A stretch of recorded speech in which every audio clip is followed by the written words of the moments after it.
என்னது ஆற்றுல டப்பியில் பேயா? ஹாய் ஃப்ரெண்ட்ஸ், எல்லோரும் எப்படி இருக்கீங்க? நல்லா இருக்கீங்களா? சாப்பிட்டீங்களா? இன்னைக்கு நம்ம 12வது எபிசோடில் உங்களை பார்க்குறோம். சரியா? ப்ரீவியஸ் எபிசோடில் என்ன நடந்துச்சு உங்களுக்கே தெரியும். அதுக்கு நானும் என் ஃப்ரெண்டும் போயிருந்தோம்.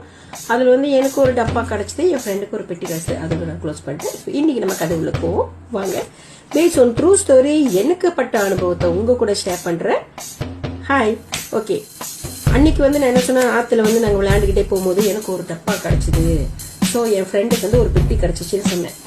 அந்த டப்பாவில் என்ன ஆயிருந்துச்சுன்னா, நான் திறந்து பார்த்தேன்னா ஆக்சுவலி அந்த டப்பாவில் ஒன்றுமே இல்லைங்க. அதுக்குள்ளே சில என்னவோ ஒரு திங்ஸுங்க, அதாவது இந்த ஸ்க்ரூ, பழைய பழைய ஜாமானுங்க, அது சின்ன பாக்ஸ் தான். அதில் இந்த இட்லி பாட் மாதிரி உள்ள சின்ன பாக்ஸு எல்லாம் கரை பிடிச்சி எல்லாம் போயிடுச்சு. சரிங்களா?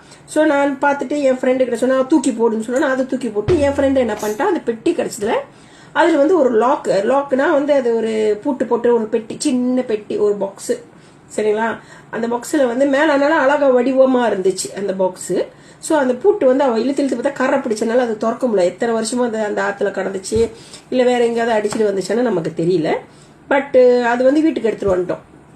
ஏன்னா மணியாவது பொழுது போகுதுன்னு சொல்லிட்டு வீட்டுக்கு எடுத்துட்டு அவன் நேராக வீட்டுக்கு எடுத்துட்டு போயிட்டா. ஸோ எடுத்துட்டு போயிட்டு நான் பிடிச்ச அந்த சின்ன சின்ன வெட்டிக்கிளி பாத்தில் போட்டு கொண்டு வந்தேன். அதெல்லாம்